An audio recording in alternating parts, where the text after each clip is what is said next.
দেখো বন্ধুরা, এখানে কাঁচকলা আলু দিয়ে একদম পাতলা করে কাঁচা লঙ্কা চিড়ে একটা পাতলা ঝোল করেছি। এত গরম পড়েছে, এই গরমে না সত্যি পাতলা ঝোলটা কিন্তু বেশি খেতে ভালো লাগছে। দেখো প্রচুর গরম পড়েছে, রান্না বান্না করা যেন ভীষণ একটা সাজা হয়ে গেছে আমাদের মেয়েদের।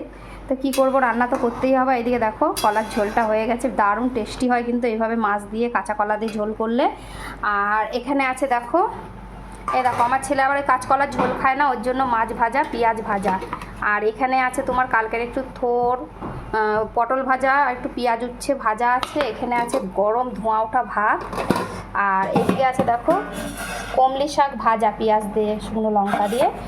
আর এখানে আছে এই যে আলুর তরকারি, মটরশুঁটি দিয়ে আলুর তরকারি।